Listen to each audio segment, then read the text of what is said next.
All right, good afternoon, everybody. So instead of being the speaker that's squeezed between you and lunch, I get to be the one that tries to keep you awake after a very carb-heavy lunch. It was good, but very carb-heavy. So I will do my best. If sleep overtakes you, I just encourage you to dream about beer. I guess before I get rolling, Mike told me I should tell the joke that Matt told yesterday in North Battleford. So one of our directors, Matt Enns, he transitioned into the barley section of the meeting. Moving on to a smarter crop now. At least he observed that growing barley made his Budweiser. So I'm going to start off with what you may see as a challenge, or you may just say, there's no connection between that and here in Saskatchewan. There's a bit of barley news that came out in the last week or so. There was a farmer in England who now has the world record for barley production, coming in at 16 tons per hectare, or just over 300 bushels per acre. So I don't know if anybody here is targeting 300 bushel an acre for their barley. I'm not sure if any of the small plot researchers are left, if they've ever seen anything approaching that. I expect not, but well, let's see if there's any connection between this and barley in Saskatchewan. But first, I think it's worth noting that the same grower also has the world record in wheat production. And I don't understand why. He looks much happier about his world record for wheat than he does for barley. I'm not sure if he's confused about the products that are made from wheat and barley. I get more excited about the barley. So how does that connect to Saskatchewan? So the farmer, he's from Lincolnshire in England, and if we look at that on latitude, they're actually pretty close. It probably lines up with about Prince Albert for latitude, so okay, well that's something we can work with. What else might make us similar to England? Well, we can look at some of those factors that contribute to crop production, like sunlight, precipitation, temperature, growing season, and as it turns out, we probably are on the losing end of most of those. England's going to beat us on precipitation, they're going to beat us on growing season, they're going to beat us on temperature, because not necessarily that they're warmer than us, they're not having those yield-robbing days above 27 to 30 degrees Celsius when cereals really start to suffer. I think we beat them on sunlight, though. But those high latitude positions, either in the northern or southern hemisphere, tend to be the ones that do really well for cereal production. So we are in an ideal environment for cereal production. Even if we're not targeting that 300 bushel that they are there, we can look towards investing in research, and Sask Barley has done a lot of investing in research, hitting 77, 73% the last 2 years investment in research. So I'm going to highlight a couple of the interesting research projects I think we've got going on that can translate to good barley production for Saskatchewan growers, even if it's not 300 bushel an acre. So the barley that was grown in England to hit that world record was a winter barley. We don't really see winter barley here. Any guesses on why? It's pretty challenging to grow.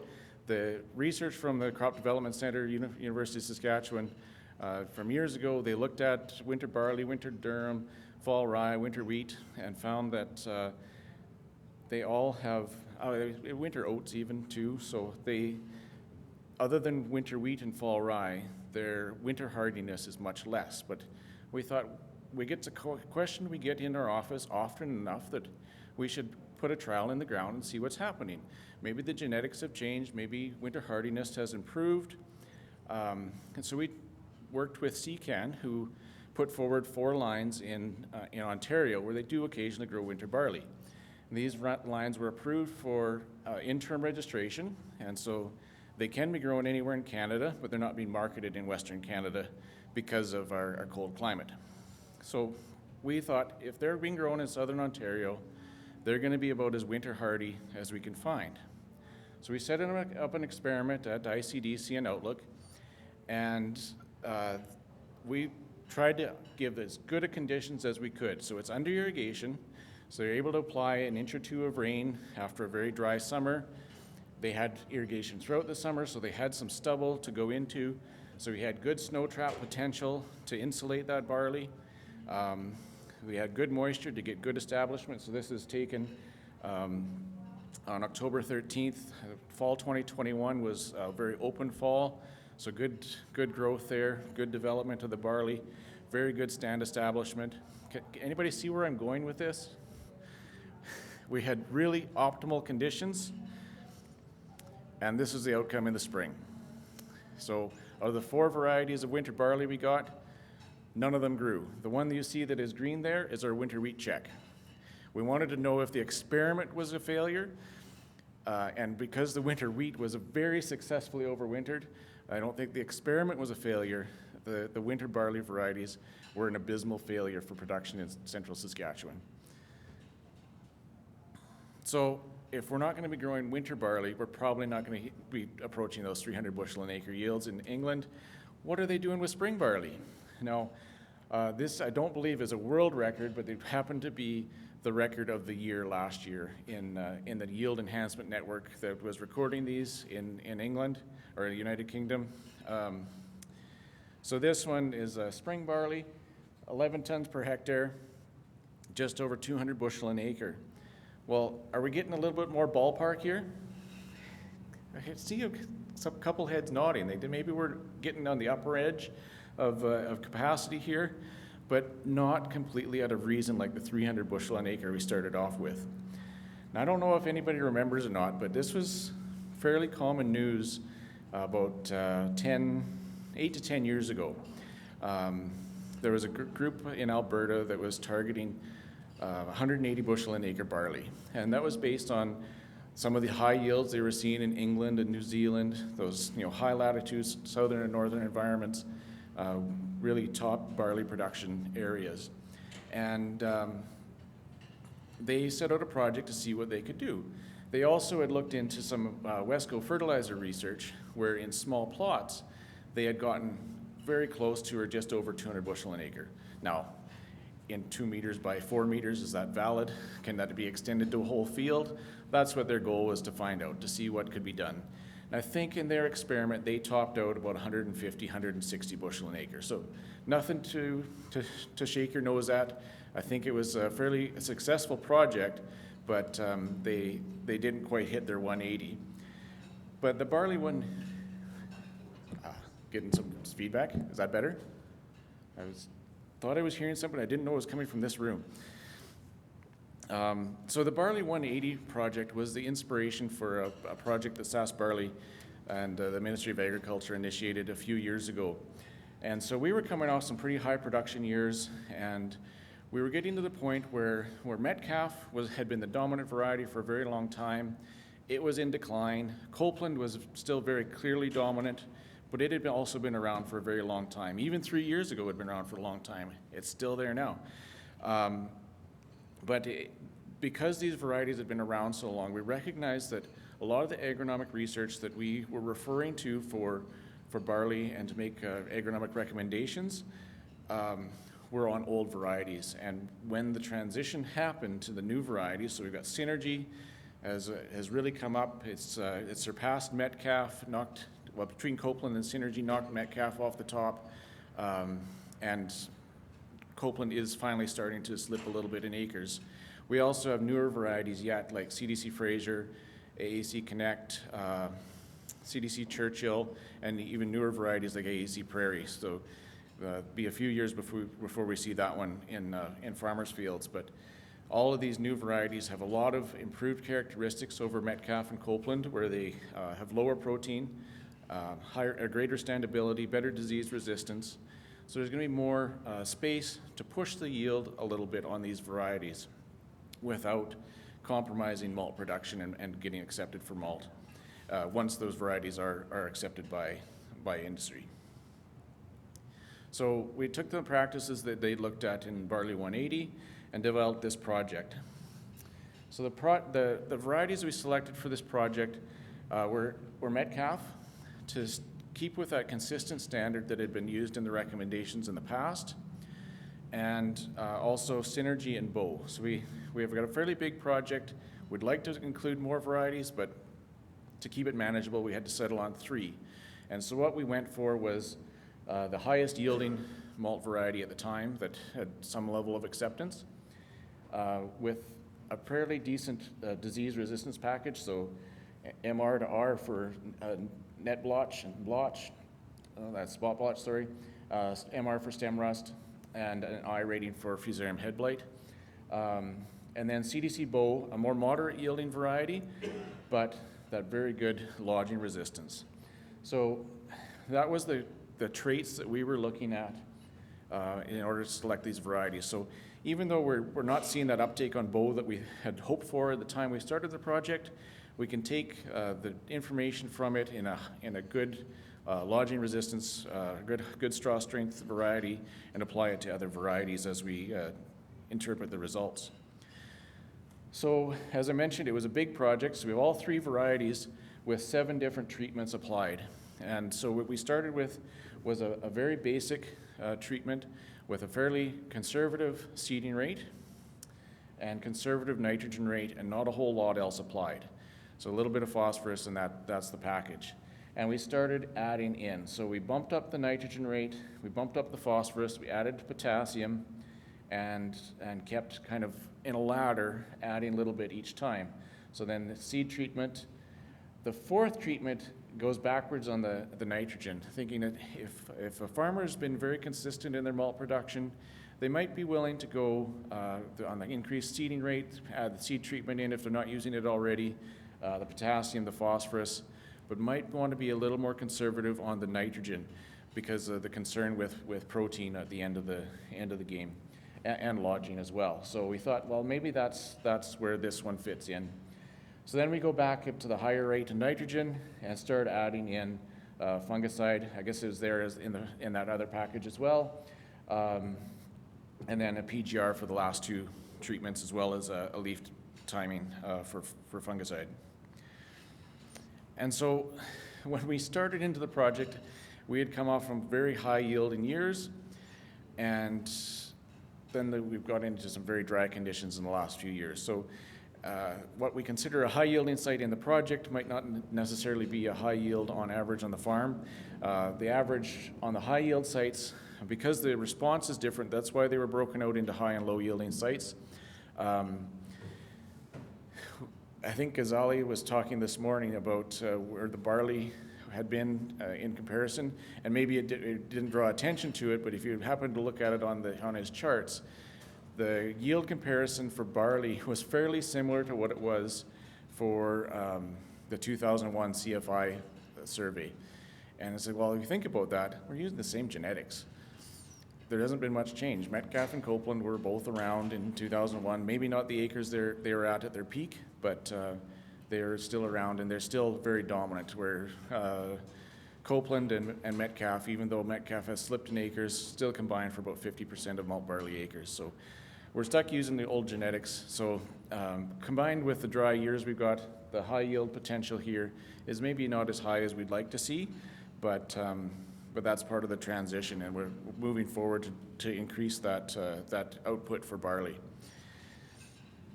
And the contrast, of course, is the very low yield at those low yielding sites. So we'll get into the details of those as we go through. And so this is a breakdown of the high yielding sites across 2 years. This is a 3-year project. The 3rd year's data is not yet available. So as we get into spring and summer, watch for the final report on this project to come out, where we get that 3rd year data. So 2022 might be a more interesting year as we got back into higher levels of production. It didn't include the summary of the low yielding sites, but for the high yielding sites, if you look at the bottom of the chart here, it's got the breakdown of those different treatments, so you have them available. And so this is a combination of all 3 varieties. So there wasn't variety interactions with the treatments, so it's just combined. And so we definitely see that the base level treatment can be improved upon. So there's room to increase nitrogen rates for barley. And you remember that 4th treatment that I talked about, still had the lower nitrogen rate, but added phosphorus, potassium, fungicide, seed treatment. Even without a big bump on the nitrogen rate, or keeping the nitrogen rate the same, there's room for nice little yield increase there.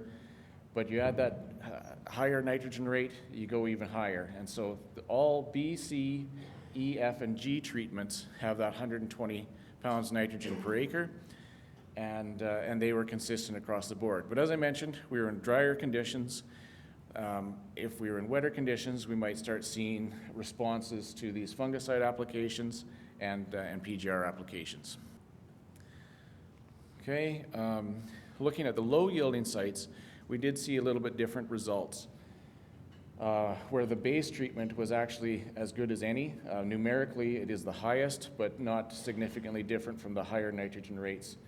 But what we did see, draw your attention to treatments F and G, where it looks like those dry conditions, I see somebody smiling in the back, that PGR can be pretty damaging to barley as well as any crop. It's just not meant for stressful conditions, and that's, I think that's what we're seeing there. So PGR has its place, but not in drought years like 2021.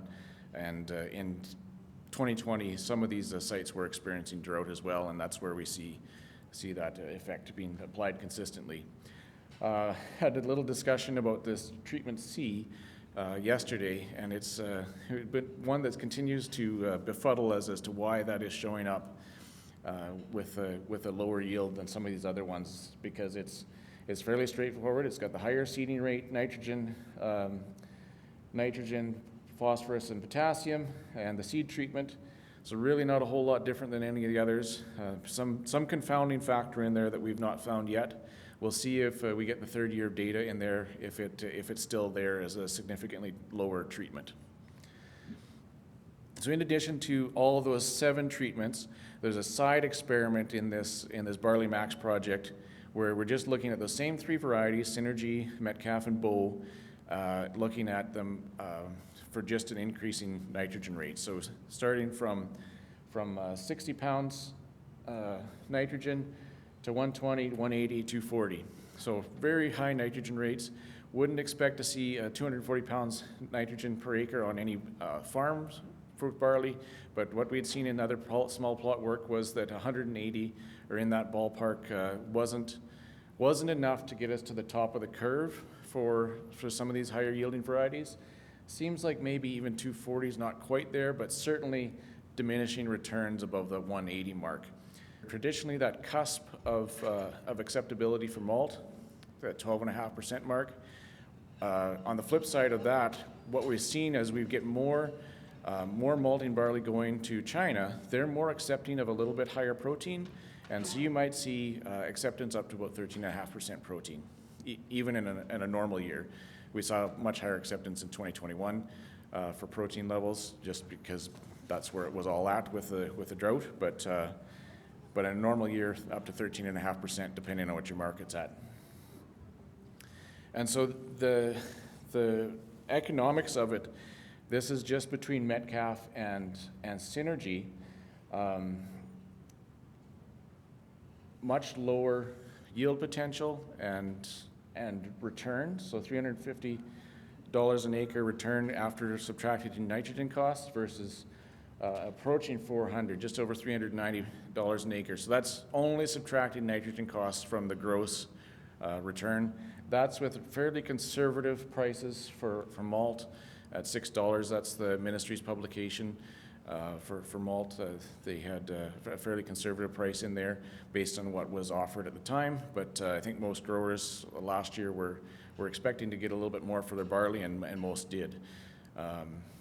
Certainly heard of prices approaching $10, but we're also seeing much higher nitrogen prices right now. But pretty clear benefit to those new varieties and pushing the genetics to what they can do.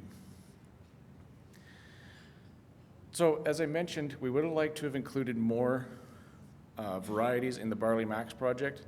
And so what we did is we designed a smaller project, kind of in the vein of Barley Max, to look at enhanced management on a variety-specific basis. And so the overall premise behind these projects is some of the work done out of Alberta with Dr. Sherry Stridehorst. And she found that in wheat, with enhanced management, some varieties are much more responsive than others. She found a response to enhanced management ranging between a 6 to 17% yield increase. And that lower end of the yield increase, 6%, that might not be enough to pay for all the enhanced management. But on the 17% varieties, there would be a benefit to that economically. And so that led to this study. So we broke it out individually. So same 6 varieties in each of the 3 trials. So we have nitrogen rate boost, and I think it's a 30 pound per acre increase. So we picked a standard for kind of a lower production zone, a mid production zone, and a high production zone, and then a proportional increase for each of those zones. And the fungicide is either an on or an off. In this one, we picked a fusarium head blight timing, so at early heading, and then with the plant growth regulator, we used both in Barley Max and this project used Modus as our plant growth regulator. The plant growth regulator work in barley has been more limited than it has in wheat, and what we're seeing is inconsistency in results. And so we wanted to apply that across different varieties, because what we've heard from other countries that are using plant growth regulators more regularly is some varieties are more responsive than others. And so we wanted to test that for varieties we grow here in Saskatchewan. This has just been in the ground 1 year. Results are not yet available, but I encourage you to watch as these reports start to come together and become available to see what trends are showing up. I did a preliminary look at the data, and it was hard to pick out the trends. So we'll let the statisticians do their work. They can figure out what's significant, what's not, and how to break out the data. Because we know some of the sites that grew these trials this year, they had some of their best barley production they've ever seen on site, and some are still in a drought, or at least seeing the lag effects of the 2021 drought. And so I expect we'll do some dividing out of that data to see where those trends are. But certainly at some locations there's benefits, and now there's not so much. So be something to watch for as we go through this season. We are also planning to, or we have an application in to submit, or an application in to repeat this experiment in 2023 as well. So a few take-home messages for you from these experiments. There's clearly a benefit to moving to the new varieties. And we're starting to see that the malt companies are more and more willing to accept the new varieties, Synergy, Fraser, Connect, even Churchill. It's a fairly new variety, but we're starting to see where there's contracts available for them. So I encourage you to take a look at the seed guide. There's some on the table over there. Look at the barley tables. Look for varieties that meet what your needs are on farm. So, looking for something that's high yielding.